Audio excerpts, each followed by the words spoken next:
Hello दोस्तों, कैसे हैं आप सब। मैं हूं प्रणव और आप देख रहे हैं हमारा चैनल स्टडी 16। और स्टडी 16 पर आज हम देखेंगे general knowledge for Madhya Pradesh civil जज और यह लेक्चर फर्स्ट है। और इसके बाद हम लोग अब हर दिन 1 से 2 लेक्चर देखेंगे और यह लेक्चर सीरीज का फर्स्ट लेक्चर है। और जानेंगे इस वीडियो में कि मध्य प्रदेश सिविल जज में किस प्रकार के क्वेश्चन जनरल नॉलेज के पूछे जाते हैं। जैसा कि आपको पता है, मध्य प्रदेश सिविल जज प्रीलिम्स 150 मार्क्स का एग्ज़ाम होता है, जिसमें 20 मार्क्स के जीके क्वेश्चन पूछे जाते हैं और 10 नंबर का कंप्यूटर आता है और 10 नंबर की इंग्लिश आती है। तो कंप्यूटर के हम लोग 3 लेक्चर देख चुके हैं और आज हम लोग जनरल नॉलेज के क्वेश्चन देखेंगे। जानेंगे इस वीडियो में मध्य प्रदेश सिविल जज में किस प्रकार के क्वेश्चन आते हैं, किस प्रकार का उनका क्वेश्चन लेवल रहता है। साथ ही साथ एनालाइज करेंगे जनरल नॉलेज के क्वेश्चन और इम्पोर्टेंट जी के क्वेश्चन हम लोग देखेंगे। तो वीडियो को देखिए पूरा और चैनल को कर दीजिए सब्सक्राइब। तो अब हम करते हैं वीडियो को शुरू। उससे पहले अगर आप चैनल पर नए हैं तो आप प्लीज़ चैनल को कर दीजिए सब्सक्राइब। और यह है जनरल नॉलेज का लेक्चर 1। इससे पहले दोस्तों, अगर आपने प्रीवियस ईयर के पेपर नहीं देखे तो जाकर देखिए। सबसे पहला क्वेश्चन है international yoga day celebrated on. तो international yoga day celebrated on, ये क्वेश्चन सबसे पहले हम लोग ले रहे हैं जो प्रीवियस ईयर में आया है। ये 2018 में मध्य प्रदेश सिविल जज में पूछा गया था कि अंतर्राष्ट्रीय योग दिवस या योगा दिवस कब मनाया जाता है। International yoga day celebrated on. तो इसके जो ऑप्शन दिए गए थे वो दिए गए थे 21 मार्च, 21 अप्रैल, 21 मई या 21 जून। तो ये क्वेश्चन सिविल जज 2018 में पूछा गया था, शायद शिफ्ट 2 का क्वेश्चन है। क्वेश्चन आया था international yoga day celebrated on. तो ये क्वेश्चन इजी था और काफ़ी स्टूडेंट्स पर बन गया। अब इसका कारण क्या था पूछे जाने का, वो हम आपको बताते हैं। इंटरनेशनल योगा डे चर्चा में रहा था, इसीलिए उनने इससे क्वेश्चन पूछा। और आपको एक बात बता दूं, सिविल जज में इस साल 2018 में, 2019 में और इस बार भी जो 2020 का सिविल जज होगा, 3 से 4 क्वेश्चन दोस्तों ये डे के पूछे जाएंगे। कभी पूछ लिया जाएगा कि प्रवासी भारतीय दिवस कब मनाया जाएगा, या पंचायती राज दिवस कब मनाया जाएगा, या सुशासन दिवस कब मनाया जाएगा। इस प्रकार के डे वाले क्वेश्चन अब पूछे जाने लगे हैं। तो international yoga day celebrated on, तो इसका जो राइट आंसर है वो है 21 जून। 21 जून को अंतर्राष्ट्रीय योग दिवस मनाया जाता है और यह भारत में काफ़ी धूमधाम से मनाया जाता है। तो क्वेश्चन आएगा अंतर्राष्ट्रीय योगा दिवस कब मनाया जाता है। International yoga day is celebrated on, so the international yoga day is celebrated on 21 जून। अब इसी दिन क्यों मनाया जाता है, यह भी महत्वपूर्ण है, कभी कभार आ जाता है। आपको एक बात बता दूं, 21 जून को जो सन की रेस है, मतलब ये सूर्य है, तो सन की रेस ट्रॉपिक ऑफ कैंसर पर सीधी सीधी पड़ती हैं। जैसे कि आपको मैं बताता हूँ, ये अर्थ है और यहाँ पर इक्वेटर है, मतलब 0 डिग्री है, और यहाँ पर इसके नॉर्थ पे 23.5 डिग्री नॉर्थ है और ये नीचे 23.5 डिग्री साउथ है। तो जो सूर्य है, ये इसकी जो रेस है, मतलब जो लाइट आती है, ये कर्क रेखा पर 21 जून को सीधी पड़ती हैं, मतलब डायरेक्ट। और आपने देखा होगा यहाँ पर नॉर्थ पोल साइड गर्मी पड़ती है, मतलब नॉर्थ साइड गर्मी पड़ती है, जबकि इक्वेटर के साउथ साइड इस साइड ठंड होती है। इसीलिए एक क्वेश्चन यह भी पूछा जा सकता है मध्य प्रदेश सिविल जज में कि ऑस्ट्रेलिया में क्रिसमस किस मौसम में मनाया जाता है। तो जो 25 दिसंबर को जो क्रिसमस मनाया जाता है ऑस्ट्रेलिया में, वो गर्मियों में मनाया जाता है, क्योंकि यहाँ पर जब जी वहाँ पर रेस सीधी पड़ती हैं उस साइड।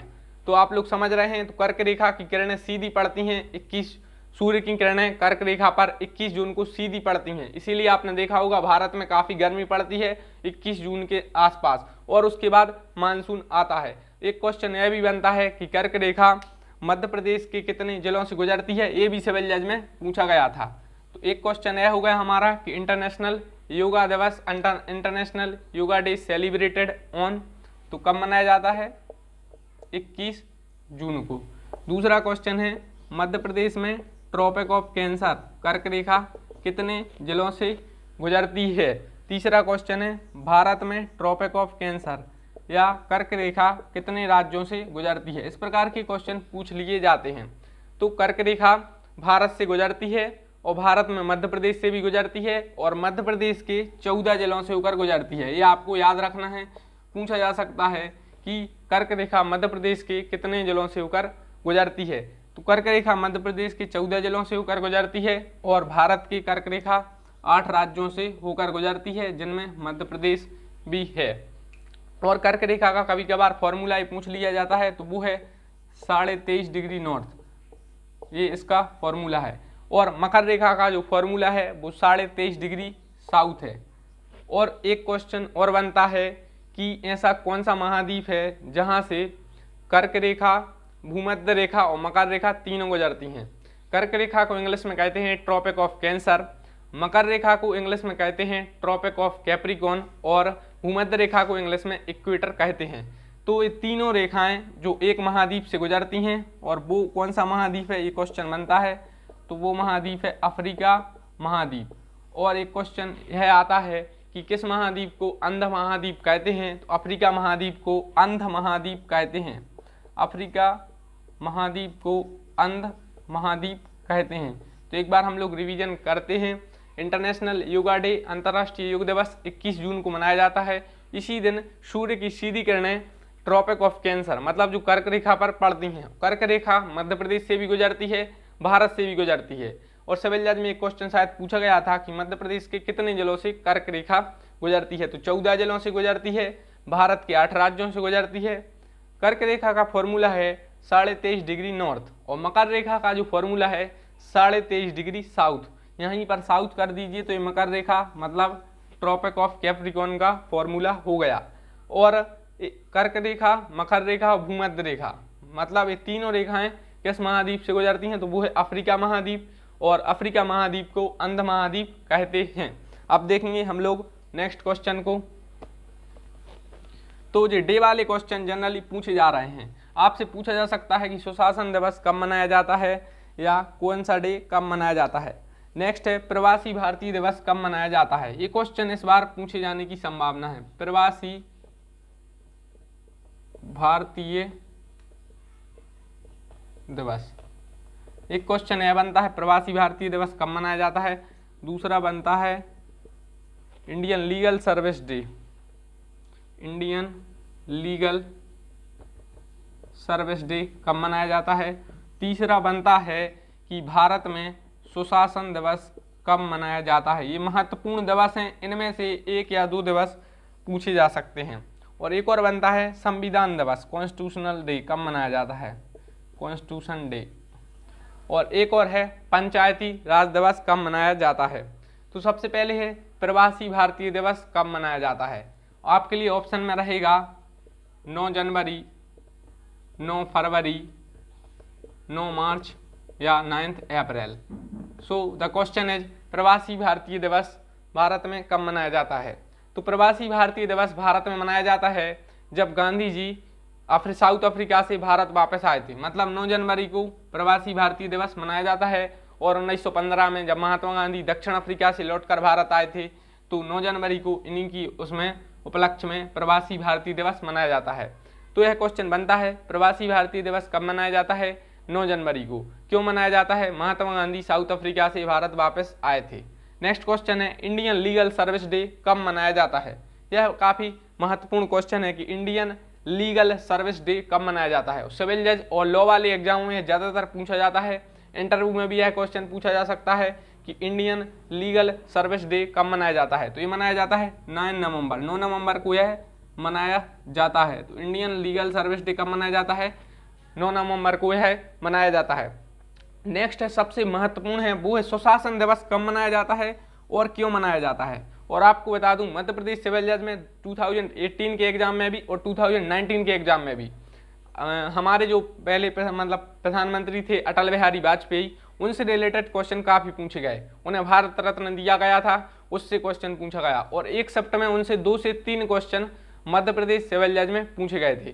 कारण यह था कि उस समय जो अटल बिहारी वाजपेयी थे उनका जो निधन हो गया था, इसलिए उनसे रिलेटेड क्वेश्चन पूछे गए। एक क्वेश्चन था कि ऐसा कौन सा प्रधानमंत्री था जिसने यूनाइटेड नेशन में हिंदी में भाषण दिया। तो आपको पता है वो अटल बिहारी वाजपेयी थे। और क्या हुआ था कि 2015 में अटल बिहारी वाजपेयी को और शायद मदन मोहन मालवीय को, दोनों को भारत रत्न दिया गया था। तो उससे रिलेटेड क्वेश्चन पूछे गए थे। तो हम अभी देखेंगे कि 2019 में भारत रत्न किसे मिला, क्योंकि भारत रत्न से क्वेश्चन पूछे जाते हैं, नोबेल प्राइज से क्वेश्चन पूछे जाते हैं। सब हम लोग कवर करेंगे, आप लोगों का पूरा जीके कवर करेंगे। यह है जीके का लेक्चर 1। तो देखिए, सुशासन दिवस क्वेश्चन आता है कब मनाया जाता है। ऑप्शन में आपको दे देंगे 25 नवंबर, 25 दिसंबर, 25 जनवरी या 25 फरवरी। तो ये आएगा कि सुशासन दिवस कब मनाया जाता है। तो पहली बात मनाया जाता है 25 दिसंबर को, लेकिन आप लोग ऐसे में भूल जाएंगे कि 25 दिसंबर, क्योंकि आपको काफ़ी पढ़ना पड़ता है और डे मैंने देखा है कि आप लोग भूल जाते हैं। इसका याद करने का यह ट्रैक है, या आप लोग जो भी समझें, सुशासन दिवस मनाया जाता है बर्थ, मतलब जो बर्थ एनिवर्सरी है किसकी, हमारे जो प्रधानमंत्री रहे हैं अटल बिहारी वाजपेयी की। तो अटल बिहारी वाजपेयी के जन्म दिवस पर सुशासन दिवस मनाया जाता है। एक क्वेश्चन यह भी बन सकता है कि सुशासन दिवस किन के जन्म दिवस के उपलक्ष्य में मनाया जाता है। ऑप्शन में दे देंगे पंडित जवाहरलाल नेहरू, महात्मा गांधी, अटल बिहारी वाजपेयी या इंदिरा गांधी। तो अटल बिहारी वाजपेयी के जन्म दिवस पर सुशासन दिवस मनाया जाता है, 25 दिसंबर को सुशासन दिवस मनाया जाता है। तो नेक्स्ट है कॉन्स्टिट्यूशन डे, संविधान दिवस कब मनाया जाता है। आप लोगों में से ज़्यादातर का इसका आंसर होगा 26 जनवरी, लेकिन वो गलत है। संविधान दिवस मनाया जाता है 26 नवंबर को, ये याद रखना है। और ज़्यादातर स्टूडेंट से गलती करते हैं, और यह राइट आंसर है 26 नवंबर। आप लोग गूगल पर सर्च कर लीजिए थोड़ा।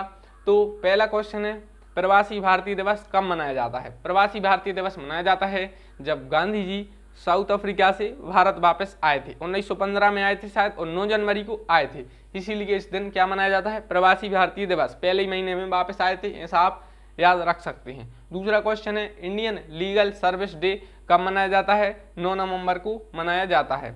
तीसरा क्वेश्चन है सुशासन दिवस कब मनाया जाता है और किस उपलक्ष्य में मनाया जाता है। सुशासन दिवस सबसे लास्ट महीने 25 दिसंबर में मनाया जाता है। कारण यह है कि इस दिन अटल बिहारी वाजपेयी का जन्म दिवस था, और अटल बिहारी वाजपेयी को भारत रत्न भी दिया गया, और ये क्वेश्चन भी बनता है। नेक्स्ट है कॉन्स्टिट्यूशनल डे या संविधान दिवस कब मनाया जाता है। तो 26 नवंबर को मनाया जाता है। अब हम लोग देखेंगे नेक्स्ट क्वेश्चन जो महत्वपूर्ण है। नेक्स्ट है डू और डाई नारा किसने दिया और कब दिया। डू और डाई का मतलब है करो या मरो। तो क्वेश्चन आता है कि करो या मरो का नारा किसने दिया और कब दिया।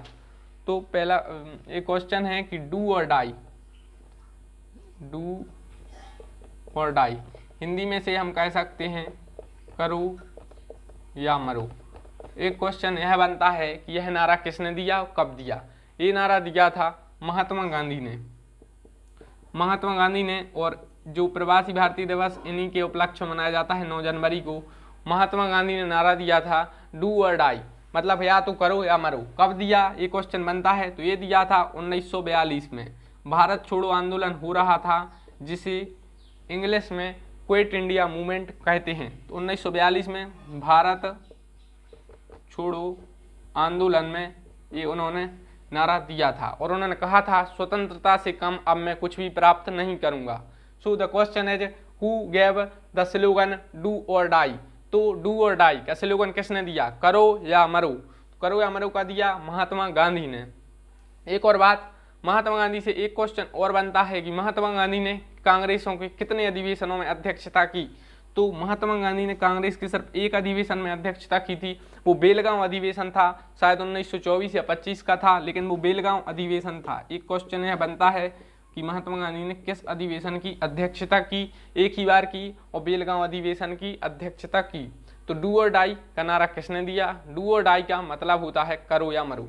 तो करो या मरो का नारा दिया महात्मा गांधी ने।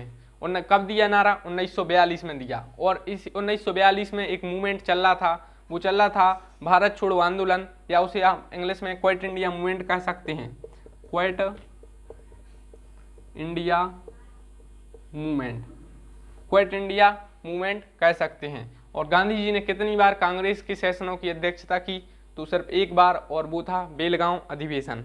अब हम लोग देखेंगे नेक्स्ट क्वेश्चन। नेक्स्ट क्वेश्चन है जेपी नाम से किसे पुकारा जाता था। जेपी, जी हाँ दोस्तों, अगर आपने इमरजेंसी का थोड़ा भी कुछ पढ़ा है तो आपने ये नाम जरूर सुना होगा, जेपी। क्वेश्चन आता है जेपी नाम से किसे पुकारा जाता था।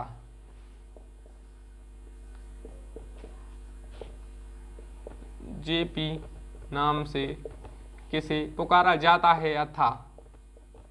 तो इसका जो राइट आंसर है वो है जयप्रकाश नारायण, जयप्रकाश नारायण। तो आपको पता है कि भारत में 1975 में इमरजेंसी लगी थी, शायद 25 जून या 26 जून को लगी थी। तो उस समय ये काफ़ी फेमस हुए थे। जयप्रकाश नारायण एक समाजवादी लीडर थे या समाजवादी नेता थे, मतलब सोशल एक लीडर थे, सामाजिक आप इन्हें कह सकते हैं, समाज कल्याण के लिए कार्य करते थे।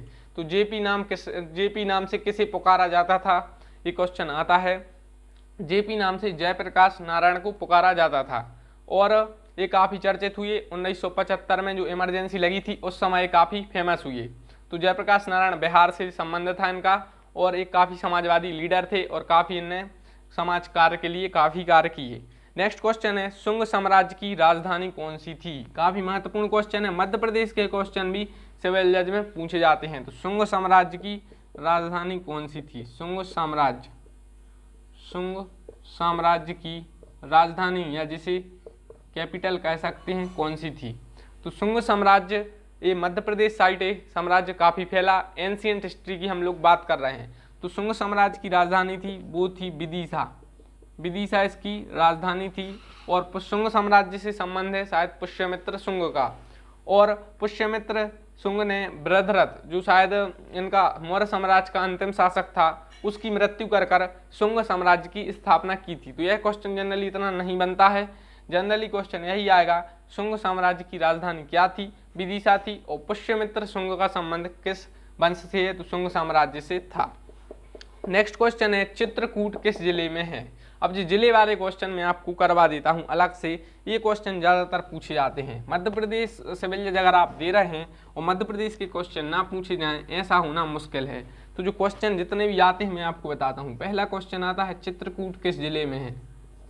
चित्रकूट किस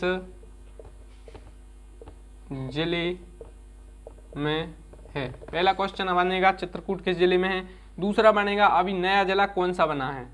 तो नया जिला बना है एक निवाड़ी, और उससे क्वेश्चन आएगा किससे टूटकर निवाड़ी बना है, मतलब किस जिले से टूटकर निवाड़ी जिला बना है और निवाड़ी किस संभाग में आता है। तो पहला क्वेश्चन यह बनेगा निवाड़ी किस जिले से अलग होकर बना है।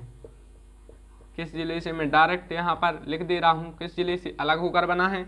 और एक और तीसरा बनेगा किस संभाग में निवाड़ी आता है।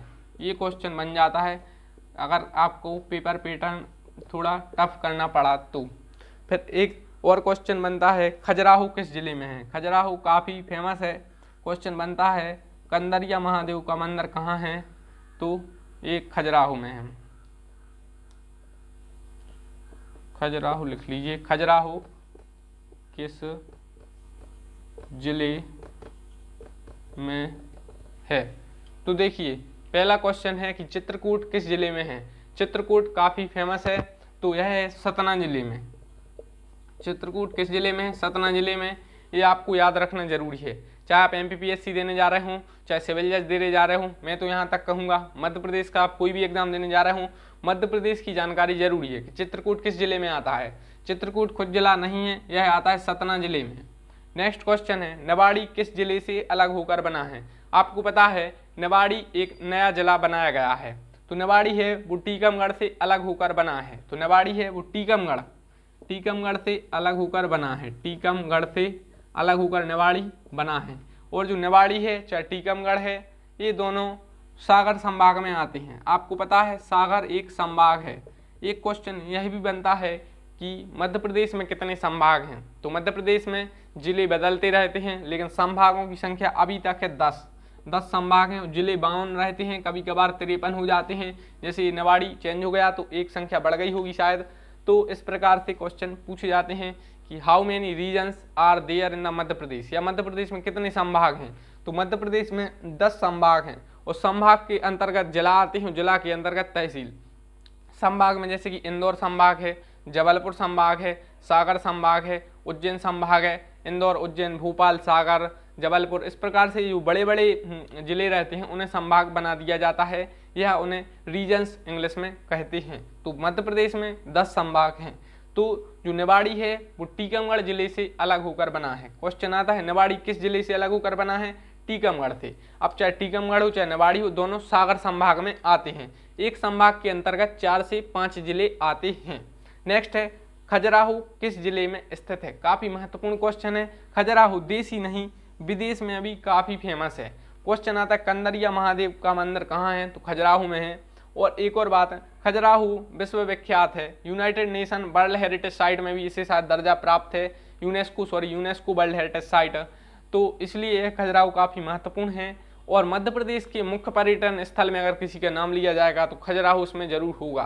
तो खजुराहो किस जिले में है, खजुराहो है छतरपुर जिले में।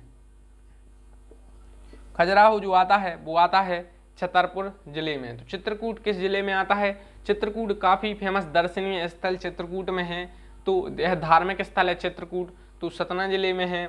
और निवाड़ी किस जिले से अलग होकर बना है, निवाड़ी एक नया जिला बना है, टीकमगढ़ से अलग होकर बना है और यह भी सागर संभाग में आता है। तो खजुराहो काफ़ी फेमस पर्यटन स्थल है और छतरपुर जिले में खजुराहो आता है। नेक्स्ट क्वेश्चन है मध्य प्रदेश के साथ सबसे लंबी बॉर्डर किसकी है, तो इसमें आपको कोई डाउट नहीं होगा, उत्तर प्रदेश के साथ मध्य प्रदेश सबसे लंबी सीमा साझा करता है।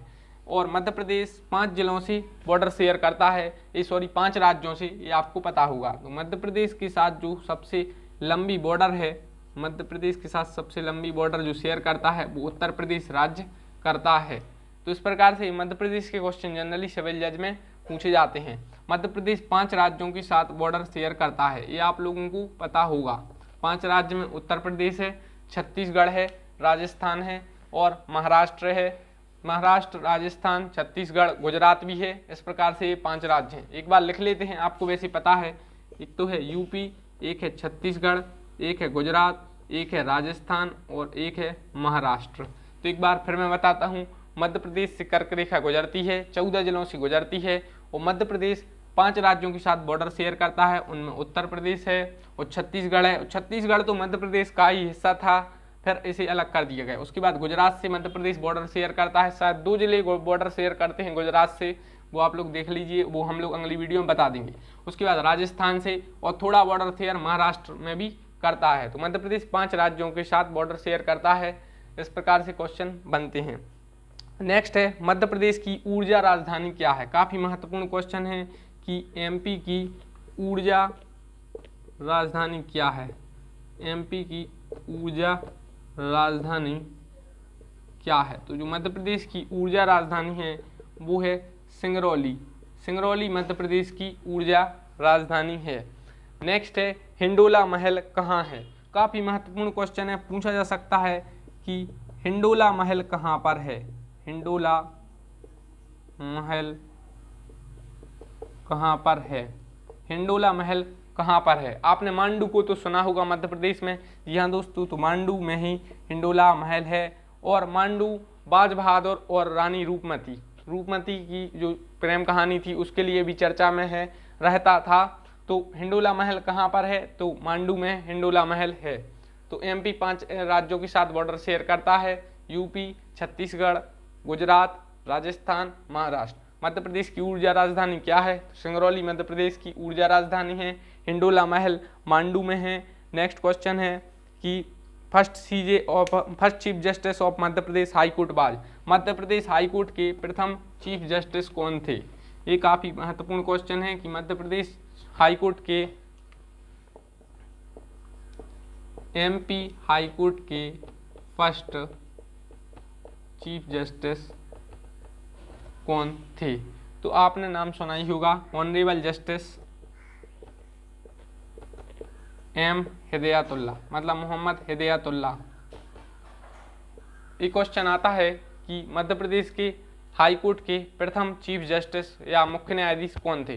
तो मध्य प्रदेश हाई कोर्ट के प्रथम चीफ जस्टिस थे, वो थे ऑनरेबल जस्टिस एम हिदायतुल्लाह। और इनके लिए ये शायद सुप्रीम कोर्ट के भी चीफ जस्टिस रहे हैं और ये भारत के राष्ट्रपति भी बने थे। तो एक क्वेश्चन ये भी आता है कि कौन सा ऐसा व्यक्ति है या जजेस हैं जो मध्य प्रदेश हाई कोर्ट के चीफ जस्टिस रहे, सुप्रीम कोर्ट के चीफ जस्टिस रहे और भारत के राष्ट्रपति भी बने। तो वो थे ऑनरेबल जस्टिस मोहम्मद हिदायतुल्लाह। और शायद भारत के इतिहास में एक ही सुप्रीम कोर्ट के जज हैं जो राष्ट्रपति अभी तक बने हैं। तो ये क्वेश्चन पूछा जा सकता है।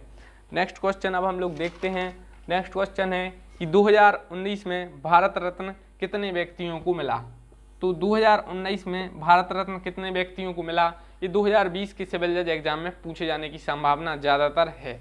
नेक्स्ट वीडियो हम लोग लेक्चर 2 में नोबेल प्राइज वगैरह भी देखेंगे और करंट अफेयर्स के क्वेश्चन देखेंगे। इस वीडियो में हम लोगों ने मध्य प्रदेश सिविल जज के लिए कुछ मध्य प्रदेश के क्वेश्चन भी देखे, क्योंकि पेपर में मध्य प्रदेश के भी क्वेश्चन पूछे जाते हैं, इंटरनेशनल थोड़े करंट अफेयर्स वाले भी क्वेश्चन पूछे जाते हैं। क्वेश्चन आता है 2019 में कितने व्यक्तियों को भारत रत्न मिला, कितने व्यक्तियों को क्वेश्चन आता है 2019 में कितने व्यक्तियों को भारत रत्न मिला। ऑप्शन में दे देंगे 1, 2, 3 और 4। तो इस प्रकार से क्वेश्चन आएगा 2019 में कितने व्यक्तियों को भारत रत्न मिला। तो इसका राइट आंसर है 3 व्यक्तियों को भारत रत्न मिला। अब यह क्वेश्चन इस प्रकार से पूछा जा सकता है कि कौन कौन से 3 व्यक्तियों को भारत रत्न मिला। तो जो मिला है उसमें सबसे पहले है प्रणब मुखर्जी। प्रणब मुखर्जी भारत के राष्ट्रपति थे और इनका अभी हाल ही में निधन हुआ है, और तो प्रणब मुखर्जी एक हो गया। दूसरे हैं नानाजी देशमुख और तीसरे हैं भूपेन हजारिका।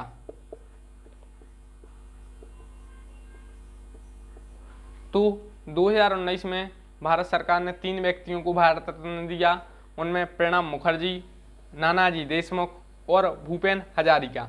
नानाजी देशमुख एक सोशल लीडर थे, इन्हें समाज सुधारक कह सकते हैं। प्रणब मुखर्जी भारत के राष्ट्रपति रह चुके थे और भूपेन हजारिका का संबंध असम राज्य से है, और ये इनका जो शायद इनका मतलब कल्चर वगैरह में या कुछ जो इस प्रकार से इनका संबंध था। तो भूपेन हजारिका का संबंध असम से था, नानाजी देशमुख समाज सुधारक थे और प्रणब मुखर्जी भारत के राष्ट्रपति थे। थोड़ा कभी कभार यह पूछा जाता है कि भूपेन हजारिका का संबंध किस राज्य से था, तो उनका संबंध असम से था।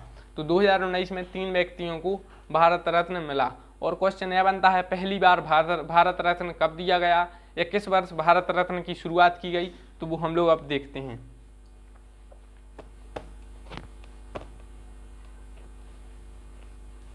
आपको पता है कि 3 व्यक्तियों को 2019 में भारत रत्न दिया गया।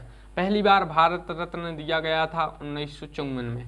1954 में भी 3 व्यक्तियों को भारत रत्न दिया गया था। भारत रत्न से रिलेटेड एक क्वेश्चन यह पूछा जाता है कि पहली महिला जिसे भारत रत्न दिया गया, तो वो दिया गया था इंदिरा गांधी को। इंदिरा गांधी ऐसी पहली महिला थी जिन्हें भारत रत्न दिया गया था, इंदिरा गांधी को। और अटल बिहारी वाजपेयी और मदन मोहन मालवीय को जो भारत रत्न दिया गया था वो 2015 में दिया गया था। ये क्वेश्चन मध्य प्रदेश सिविल जज में पूछा जा चुका है। तो 1954 में 3 व्यक्तियों को भारत रत्न दिया गया। कौन कौन से थे एक देख लेते हैं। तो पहले थे सर सी.वी. रमन थे एक, और एक थे सी राजगोपालाचारी थे। तो एक थे सर सी.वी. रमन और एक वैज्ञानिक थे, दूसरे थे सी राजगोपालाचारी, और एक थे जो पहले हमारे उपराष्ट्रपति थे सर्वपल्ली राधाकृष्णन।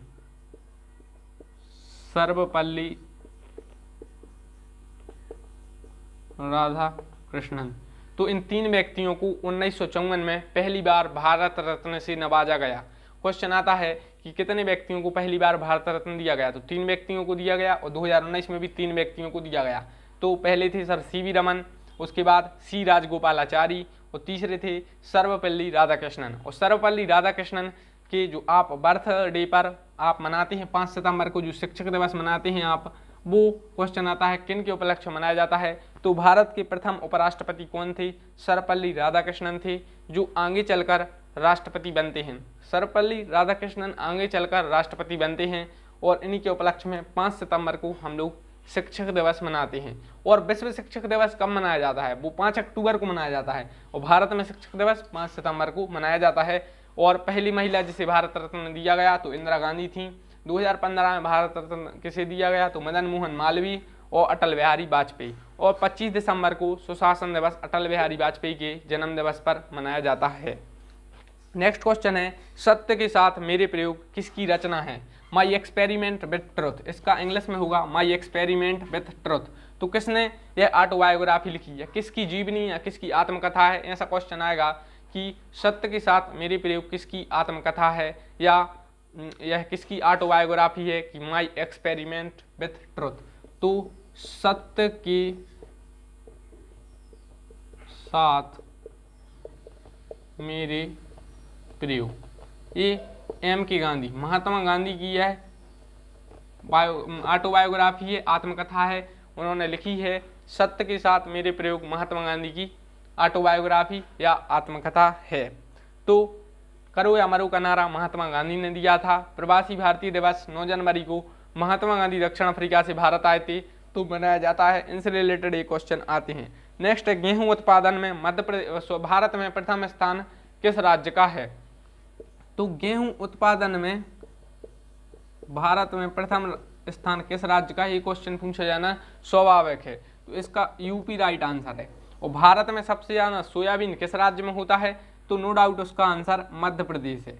और सरबती गेहूं कहाँ से फेमस है? तो मध्य प्रदेश का जो सरबती गेहूं है वो फेमस है। इस प्रकार से क्वेश्चन बनते हैं। तो भारत में सबसे ज्यादा गेहूं किस राज्य में होता है? उत्तर प्रदेश में। और भारत दुनिया में सबसे ज्यादा गेहूं में भारत का कौन सा स्थान है? तो ये चेंज होता रहता है। अभी भारत का दूसरा स्थान चल रहा है। गेहूं उत्पादन में भारत का स्थान दूसरा है और उत्तर प्रदेश का स्थान गेहूं उत्पादन में पहला है भारत की बात करें तो। और सोयाबीन में मध्य प्रदेश पहले स्थान पर है। हिंद स्वराज किसकी बुक है? तो हिंद स्वराज जो है वो भी महात्मा गांधी की है। तो महात्मा गांधी की है माई एक्सपेरिमेंट विथ ट्रुथ, ये उनकी आत्मकथा है। और उन्होंने एक बुक लिखी थी, उसका नाम था हिंद स्वराज। तो ये क्वेश्चन बनता है कि हिंद स्वराज किसकी बुक है। तो एक बार थोड़ा रिवीजन कर लेते हैं और लास्ट क्वेश्चन और देखते हैं। यूनाइटेड नेशन सिक्योरिटी काउंसिल में परमानेंट मेंबरों की संख्या कितनी है? तो आपको पता है यूनाइटेड नेशन सिक्योरिटी काउंसिल में जो परमानेंट मेंबरों की संख्या है वो 5 है। और यह क्वेश्चन क्यों बन सकता है इसका मैं आपको कारण बताता हूँ। भारत को यूनाइटेड नेशन सिक्योरिटी काउंसिल में शामिल किए जाने की मांग चल रही है। भारत कई वर्षों से मांग कर रहा है कि उसे भी यूनाइटेड नेशन संयुक्त राष्ट्र की जो स्थायी सदस्यता है वो दी जाए, मतलब यूनाइटेड नेशन सिक्योरिटी काउंसिल की स्थायी सदस्यता दी जाए। यूनाइटेड नेशन सिक्योरिटी काउंसिल में मात्र 5 देशों को सदस्यता मिली है और इन्हें ही P5 कंट्रीज कहते हैं। कभी कभार एंट्रेंसों में यह पूछा जाता था और कॉम्पिटिटिव एग्जाम में भी कि P5 का मतलब क्या है? P5 का मतलब है परमानेंट 5 कंट्रीज, मतलब परमानेंट स्थायी 5 देश। अब वो यूनाइटेड नेशन के सिक्योरिटी काउंसिल के जो 5 सदस्य हैं उनको हम देखते हैं। पहला है USA, और USA में अभी राष्ट्रपति चुनाव है तो वहाँ से क्वेश्चन पूछा जा सकता है कि USA के प्रथम राष्ट्रपति कौन थे? तो वाशिंगटन DC थे, सॉरी जॉर्ज वाशिंगटन थे। और उन्हीं के नाम पर वहाँ की राजधानी है वाशिंगटन DC, जैसे DC का मतलब होता है डिस्ट्रिक्ट ऑफ कोलंबिया। और जो अभी राष्ट्रपति हैं वहाँ के डोनाल्ड ट्रंप, और इससे पहले थे बराक ओबामा। तो ये क्वेश्चन बन सकते हैं। USA है, रसिया है, चाइना है, ब्रिटेन है और फ्रांस है। तो एक क्वेश्चन बन सकता है कि यूनाइटेड नेशन सिक्योरिटी काउंसिल में परमानेंट मेंबरों की संख्या कितनी है? तो कितनी है? 5 है। कौन कौन से हैं? अमेरिका है, रूस है, चीन है, ब्रिटेन है, फ्रांस है। और इसमें जर्मनी नहीं है, आपको यह याद रखना है। ऑप्शन में यह दे दिए जाएंगे और एक और दे दिया जाएगा जर्मनी। अब आपको चुनना होगा कि कौन सा देश परमानेंट 5 मेंबर्स का कंट्री नहीं है। तो आप लोगों को डाउट होगा ब्रिटेन नहीं है, फ्रांस नहीं है कि जर्मनी नहीं है। तो जर्मनी P5 कंट्रीज का मेंबर नहीं है, याद रखना है। USA है जहाँ की राजधानी है वाशिंगटन DC। रूस मेंबर है जहाँ की राजधानी है मॉस्को। रूस भारत का मित्र देश है। S-400 मांग चल रही है लेने की, वो किस देश से? तो रसिया से। तीसरे नंबर पर है चाइना, और चाइना गेहूं उत्पादन में प्रथम स्थान पर है। उसके बाद है ब्रिटेन। चाइना की जो कैपिटल है वो बीजिंग है। और क्वेश्चन आता है एशिया की सबसे बड़ी नदी कौन सी है? तो यांगटीसी कयांग एक नदी है, वो चाइना से गुजरती है। उसके बाद है ब्रिटेन और उसके बाद है फ्रांस। ब्रिटेन एक ऐसा देश है जहाँ का लिखित संविधान नहीं है। और फ्रांस की कैपिटल पूछी जाती है तो फ्रांस की कैपिटल है पेरिस। फ्रांस की कैपिटल पेरिस है, यूरोपियन है, कंट्री है। तो इस और भारत ने राफेल भी लिया है, वो किस देश से लिया? तो फ्रांस ही से लिया है। तो इस प्रकार से ये क्वेश्चन बनते हैं। तो यूनाइटेड नेशन सिक्योरिटी काउंसिल के जो परमानेंट मेंबर हैं उनकी संख्या 5 है। भारत को शामिल करने की मांग चल रही है, भारत इसमें शामिल नहीं है, जर्मनी भी नहीं है। तो USA है, रूस है, चीन है, ब्रिटेन है, फ्रांस है। मिलते हैं नेक्स्ट वीडियो में। और हम लोग यह सीरीज एक बात और देख लेते हैं, चेयरपर्सन ऑफ नीति आयोग कौन रहता है? योजना का आयोग का नाम बदलकर अब नीति आयोग रख दिया गया है, एक न्यू प्रोसेस चालू हो गई है। नीति आयोग का जो चेयरपर्सन रहता है वो भारत का प्रधानमंत्री रहता है। और नीति आयोग का फुल फॉर्म पूछा जाता है तो नीति आयोग का फुल फॉर्म है national institution of transforming India. Next video में देखेंगे मध्य प्रदेश सिविल जज के लिए कुछ और क्वेश्चन। अगली वीडियो में 50 क्वेश्चन देखने का प्रयास करेंगे और जानेंगे मध्य प्रदेश से रिलेटेड कैसे क्वेश्चन मध्य प्रदेश सिविल जज में